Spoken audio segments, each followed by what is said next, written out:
I'm stoked for the state because I think this is going to be. It's going to be a good year. It's going to be a good year. There's a lot of good storylines in the state. You've got Utah State with Jordan Love. You've got Utah with their quest for a Pac-12 championship. Yeah.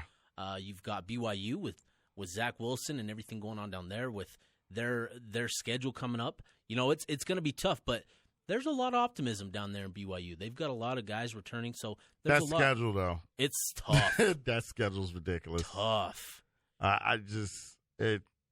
And what's crazy, so they start with Utah. There are wins at the back half of the schedule. Oh, for sure. So, You've got to schedule those. You got Utah at home, then you're at Tennessee. USC. You got USC. Washington. You got Washington. That's just. And how crazy is it that you mentioned those 4 programs, and Utah is probably the most difficult team that they will face out of those 4? By Washington far. and Utah, and then USC and Tennessee are. I would say Washington and Utah are on the same plane. Yeah. Listen, they had the Huskies. They had that program rolling up there. Oh yeah, they've got it going. Yeah. They're recruiting what they've done up there, and with their recruiting, they've infiltrated Utah. Oh yeah, they've added some talented kids out of the state, which it's tough, for Utah fans and being on the home of the Utes. But let's get to that. We got Dave Bartu on the line of the CFB Matrix joining us now. Dave, how's your day going? Dude, my day's going good, but your guys' level of stoke for the state of Utah, you got to turn it up a notch. I need some more energy coming into this thing right now because I'm not feeling it. Let's go! Let's go! Love it, Dave. We're trying not to be homers, Dave. Come on now. Oh my God, what do you mean? That's the best part of college football is being just a lunatic. Okay, Dave, I'm going to ask you the first question then. Speaking of lunatic, is there anything more underrated in college football than BYU Utah? Is there anything more underrated? Nobody appreciates it. No, nobody appreciates it nationally, but let me tell you something. I've been in Twitter fights with BYU fans and Utah fans, so listen, I appreciate it locally. I have never seen as much vitriol on social media than when it comes to BYU and Utah. So you definitely appreciate it locally. No, dude, seriously, it's a bucket list college game for me. I want to do that one time and just be in the middle of the hate. I think it'd just be fantastic. Okay, so go on Twitter and say Zach Wilson is better than Tyler Huntley. You'll be in the middle of the hate. Do it, David. You'll be in the middle of the hate right there. You'll feel the full frontal of that hate. I've tried my best because I've called BYU just a G5 school to me. So, I've tried that forever, and that doesn't really seem to do a whole lot. So, other than that, it's like, you got to kind of watch your P's and Q's a little bit because I do so much work for athletic directors and head football coaches and their staffs behind the scenes. I got to, sometimes it's got to watch my step in terms of talking too much trash. So, Dave, let's dive into the Pac-12 here with Media Day coming up in just under a week, 6 days away, the 24th of July. What are your thoughts on the Pac-12 heading into the season? There's not as much change as there was last offseason with all the coaches, Herm Edwards, Chip Kelly. There was a lot of upheaval in the Pac-12 last season. Not as much, so much this season. What are your thoughts going into Media Day on the Pac-12 as a whole? Well, as a whole, number one, there's not a national title contender in the conference right now. That's the first thing. You might get fans. You might get you fans. Wait a minute, hold on. Let me figure this out. So you just told us to be excited about the year, and then in your first sentence, you just douse all of the water on the flames. Well, that's part of my job. I'm a fan. Everybody, it's the one thing you learn in college football is being on the air. If you want to be right a little bit more than wrong, is always be pessimistic. Because everybody, oh no, dude, we're 10-2. Okay, you're at least worse than that. Are you? So you're saying that Justin Herbert can't take Oregon to the precipice of the college football playoff, or Tyler Huntley? No, I'm saying their head coach and their offensive coordinator. That's a fair argument. Yeah. Okay, that's a fair argument. That's a fair argument. It's not just, to me, there's three big things in college football, and really nothing else. Okay, at least going into the season, the level of talent you have, level of coaching you have and your schedule. Mm-hmm. That's it. Okay?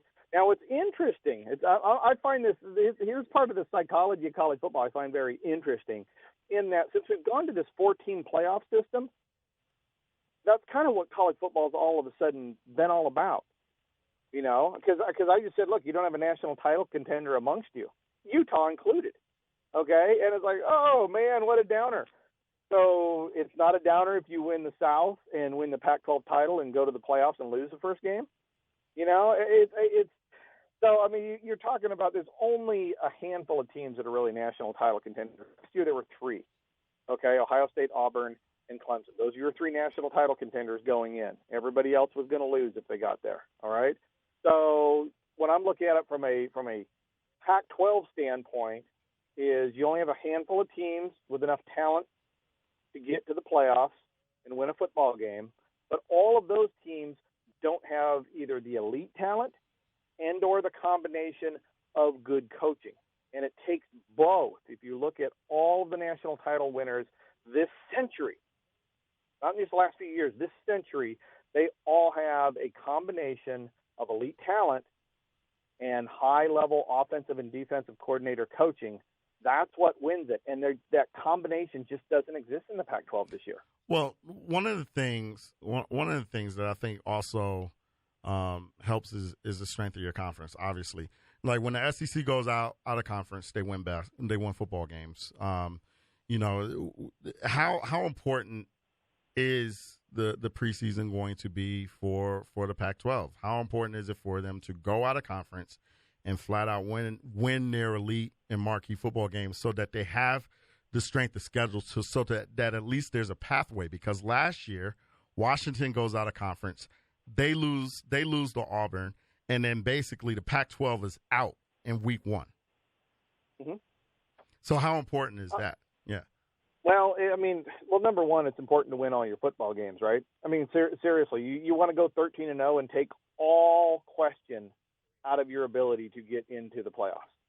You know, if that's ultimately the goal.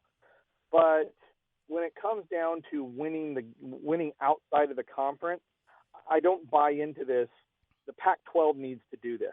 Look, if Utah wins all their games and the other 9 teams in the Pac-12 go over in non-conference play, it's not going to matter. Mm-hmm. It doesn't matter. Everybody can say the Pac-12 from top to bottom is worse. They're worse than Conference USA. Yeah, but Utah's 13-0. They beat 3 top 25 teams. Mm-hmm. They have 5 quality wins. They're in. You know, so I'm not one that subscribes to, you know, the conference as a whole. I think each team has to take care of their business. Now, some of them you got to get some lucky breaks from the standpoint that you want quality wins. So if you're trying to get in the playoffs, all right, and obviously to get in the playoffs, you got to win your division and you have to win your conference. All right. So right now it sounds like to me, Utah fan is extremely optimistic about winning their division. Should be. You got the best head coach. They're extremely optimistic about winning their conference. You should be, because the window is open and the teams with a lot of talent have lesser coaching, USC, UCLA, Oregon. And so you have that opportunity there. So if you are Utah, to me, the only reason to be rooting for other Pac-12 schools is to create more quality wins for yourself. So you got to understand that in the playoff committees, when the playoff committees meet, one of the things that they're always looking at is quality wins. And a quality win is a team that is 7-5 or better. And there's no better way to try to get 7-5 teams in your conference than going 3-0 in non-conference. Really doesn't matter what they do, okay? Or Oregon, you know, and instead of playing whatever at Auburn, they could be playing Louisiana, you know, Lafayette. If they go 3-0 and get to above 7-5 and Utah has beat them, that is a quality win. Mm-hmm. So I'm not a big subscriber in the whole everybody has to take care of their business and win big football games.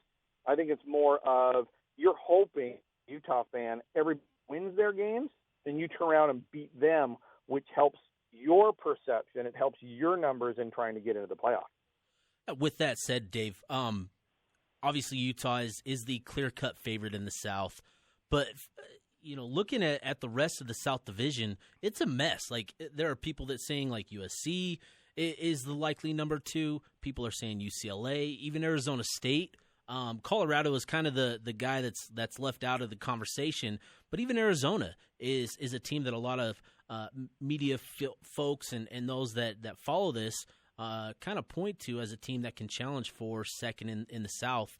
How do you see the South playing out? And you know, is there enough competition? Is there enough talent in the South to provide Utah those types of wins that you just mentioned? Well, first of all, going back to what I said, talent, coaching, schedule, right? Mm-hmm. All right. So with Utah has the best head coach, offensive coordinator, defensive coordinator combo in the division. They don't have the most talent. Who's the most talented? USC. There's your two best teams. Period. You know, that's exactly the way I see it. You look at Colorado. Yeah, Tucker had one good recruiting year, but 1 year doesn't make a good team. It's going to take 4 more years of that to really be competitive. And he's a new head coach, new staff. I don't see them competitive. So Colorado's out. Arizona, 2 bad years of recruiting. They didn't have a good year last year. Maybe they can upset somebody here or there at home, but they're not going to be competitive. I don't think they're going to be in the running for it. All right. You go to Arizona State, mid-20s, high 20s, low 30s recruiter. That's been the same thing for the last decade. They pulled the same kind of class last year. Herm Edwards had one of the worst profiles of a new head coach in college football last year. So I'm not counting on them to do anything special either. And then you have UCLA, which really is probably the biggest enigma to me in that what Chip Kelly did at Oregon was, you look at the numbers, were unbelievable, but they also just pulled their worst recruiting class this century. It was phenomenally bad. So I have a question mark there. So to me, you have a great coach in Whittingham. You have a great one in Chip Kelly. You have the best talent at UCLA and USC, and Utah is the best at developing players in the country. Not just Pac-12, they are the best at developing NFL talent over the last 10 years. So you have this unbelievable coaching development level at Utah, and you have the talent level at USC, UCLA. To me, it all comes down to that. The wild card to me is UCLA because I don't know what they're going to do in year 2.